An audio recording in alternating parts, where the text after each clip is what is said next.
So, my takeaway from this is that it's important to speak up about what you want, what you think, and what's important to you.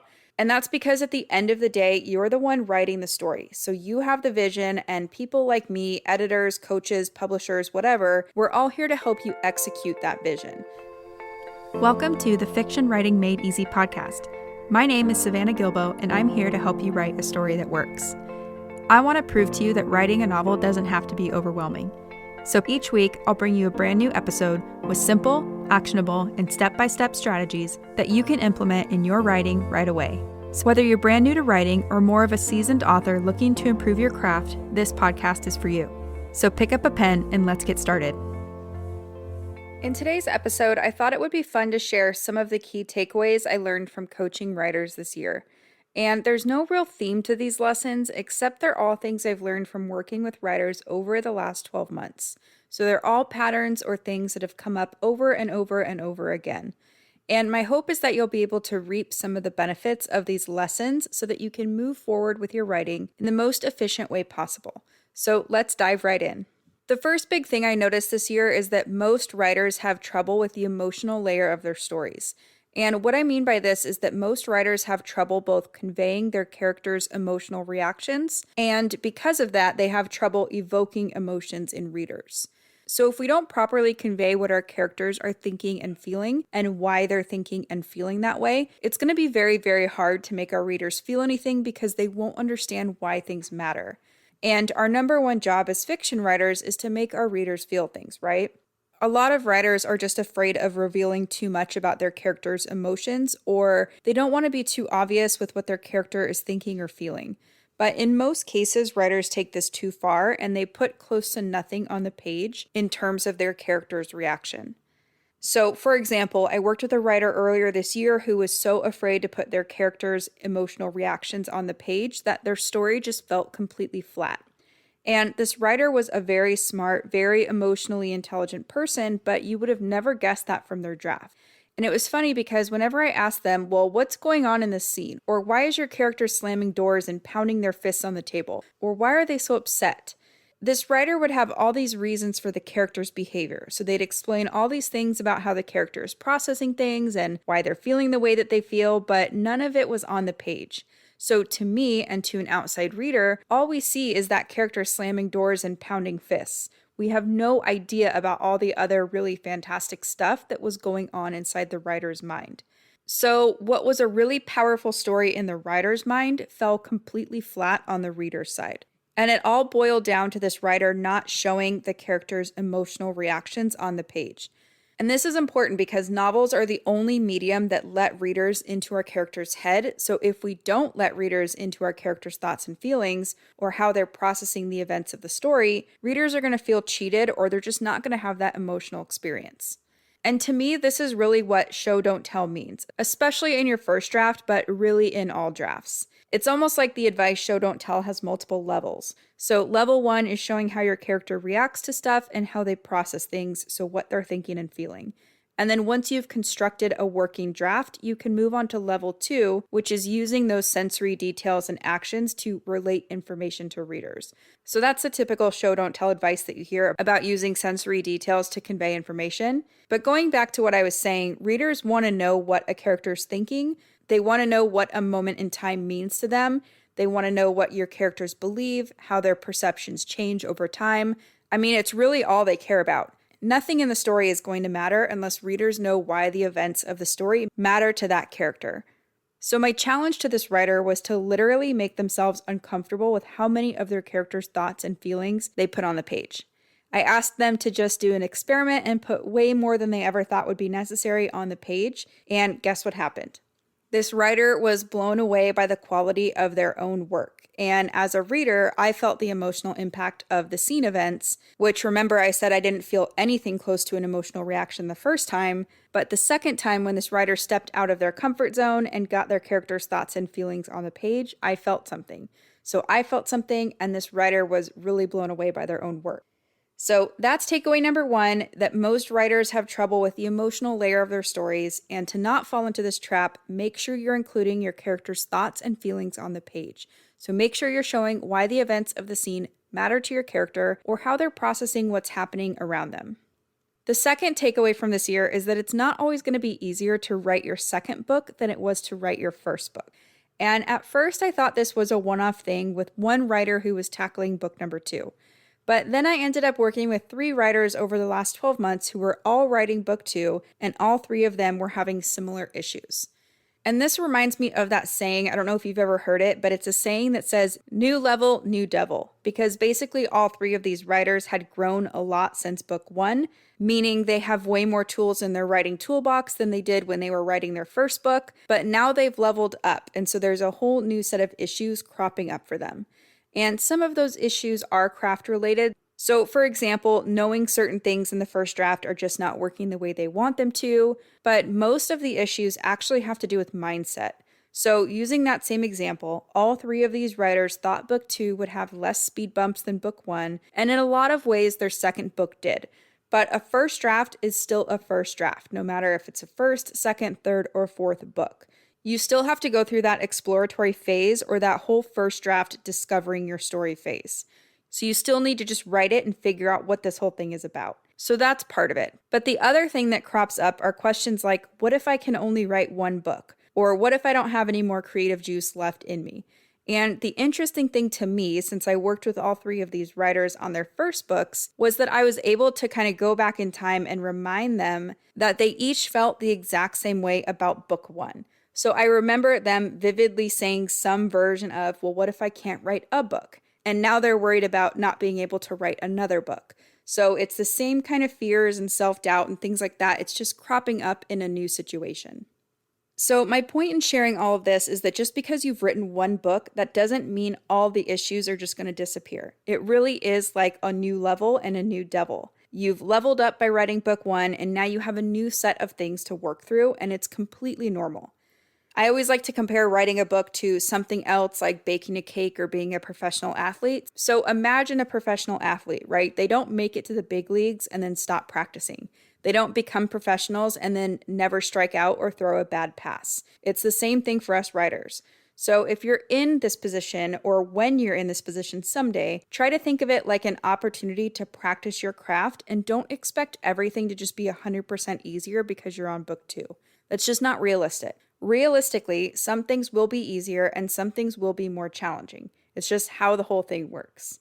So that's takeaway number 2, that just because you're on book number 2 doesn't mean you're not going to experience some of the same issues you did with book 1. They're probably just going to crop up in a little bit of a different way. The third takeaway from this year is that it's really important to speak up about what you want, what you think, and what's important to you. And this lesson came from one writer I worked with, but it can really apply to all of us. So this writer I worked with, their first book is with a traditional publisher, and now they're working on their second book.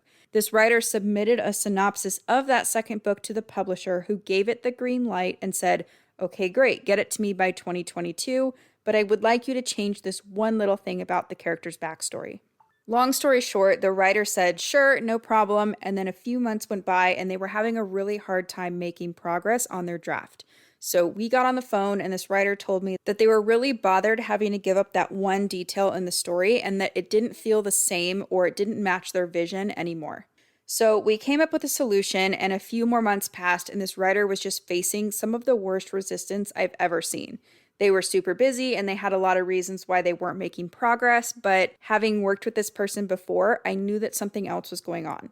So in the end, it all came back to that one little detail that the publisher asked this writer to give up. It meant so much to this writer that they couldn't make progress because the new version of their story felt inauthentic. So I said, okay, what if we reach out to your publisher and your editor and ask them if there was any other way you could incorporate that detail? So maybe try explaining to your editor why it's so important to you and see if there's some kind of win-win solution. So that's exactly what this writer did, and the editor had no problem including that detail in a different way. So for context, the detail was going to be a part of the protagonist's backstory, but the editor recommended removing it because it was too similar to the character's backstory in book 1. So the solution we came up with was to include that detail as something that happened in the town on the periphery of the protagonist's life, but not as big of a part of that character's backstory. So it was truly a win-win. And now that writer is making tons of progress on her draft because the story feels like the one she wants to tell again, and it's closer to that original vision. So, my takeaway from this is that it's important to speak up about what you want, what you think, and what's important to you. And that's because at the end of the day, you're the one writing the story. So, you have the vision, and people like me, editors, coaches, publishers, whatever, we're all here to help you execute that vision. Now, of course, there are going to need to be compromises made sometimes. So, for example, if this writer had expressed her feelings and the editor said, no, we really don't want that detail in the book, this writer would have a decision to make about, do I keep moving forward with this publisher or not? But it never came down to that because this writer was able to communicate how she felt and what was important to her and why. So, it was all about communication. And I think that's something really important to keep in mind. So, that's takeaway number 3. Takeaway number 4 is that most writers don't spend enough time developing their antagonists. And there are so many things that could go wrong if you don't flesh out your antagonist. So the middle of your story could fall flat, your protagonist might not grow and change because no one's pressuring them to, your protagonist won't have agency because there's no reason for them to take action or do anything, the list goes on. And an example that immediately comes to mind is that I worked with a writer earlier this year who's one of the most imaginative people I've ever known. She always has the coolest ideas for stories, but the draft she was working on was really very flat. So there was all this conflict in the draft that got in the protagonist's way, but it was kind of meaningless conflict. So it was just random stuff thrown in the protagonist's way to make achieving that protagonist's goal a lot harder. And this writer really didn't like her story. I remember she even said something to me like, how did I end up with a story that was so far from my original vision? Like, how does that even happen when I know what story I want to tell and then I write something completely different? And as strange as that sounds, it happens more often than you'd think. So we went back to the drawing board, and it turns out she didn't really know anything about her antagonist. That's why she struggled so much to get meaningful conflict in her story.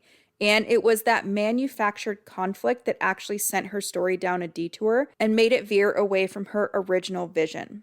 So long story short, we spent a few weeks going back and forth about who her antagonist is, what he wants and why he wants it, and what his plan was for getting it. So things like that. And it was so cool because when she started writing the second draft, everything came to her so much more quickly and so much more easily. The conflict was kind of cropping up organically, the quality of her draft started to match what we both knew she was capable of producing, and she felt much better about her story. So I won't belabor this point because really all I want to say is that I highly recommend doing the same amount of work to flesh out your antagonist as you do for your protagonist. So spend a whole day or a whole week or whatever and pretend that they are your protagonist. What do they want? Why do they want that thing? How will they go about getting what they want? And what happens if they don't get it? So really get inside their head and think about the ways your antagonist will compare or contrast your protagonist.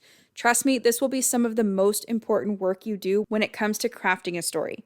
So that's takeaway number 4. Spend as much time on your antagonist as you do your protagonist. Takeaway number 5 is that it's so important to get to the end of your draft, even if it's not perfect. I can't tell you how many writers I worked with this year who specifically wanted to work with a coach because they had so much trouble finishing a draft. And these writers, by the end of the year, not only had a finished draft, but they were blown away at how they felt at the end of their drafts too. So all of them in their own way told me some version of, oh my gosh, I'm so glad I did this because I now have a way better idea of what story I'm telling and how I can craft a better next draft because I got to the end. So they finished an imperfect draft, and instead of feeling bad about how imperfect it was, which is how they expected to feel, they were actually excited to get to work on the next draft because their vision for their story was so much more clear. And yes, they did have someone to give them feedback on their story along the way, but I guarantee you they would have had similar insights just by finishing their draft and learning more about their characters and their story. So if you're having trouble finishing your draft, I want you to think about this. If you do finish your draft, what's the worst thing that can happen? Or what are you worried about once you type the end? And then once you have your answer to that, I want you to think about, if you do finish your draft, what's the best thing that can happen? Or what's possible once you finish? And maybe even write down your answers if you want, and then think about the outcome you'd rather work toward. Also, let's say you're worried about finishing your draft because it might be bad or messy or imperfect.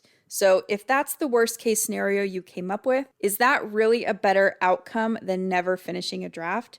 Because if you ask me where you are right now in this cycle of not finishing any drafts and not sharing your story with the world, I think that's probably worst case scenario, right?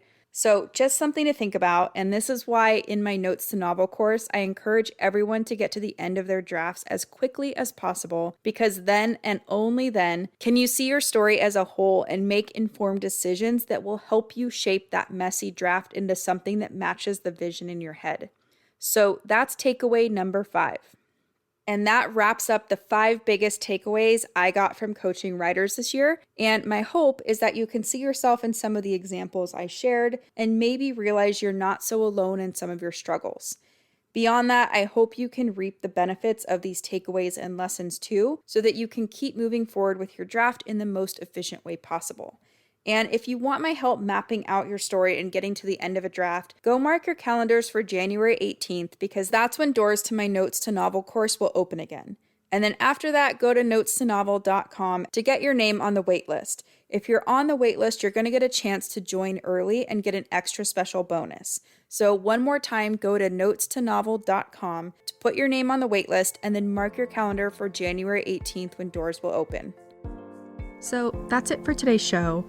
As always, I want to thank you so much for tuning in and showing your support.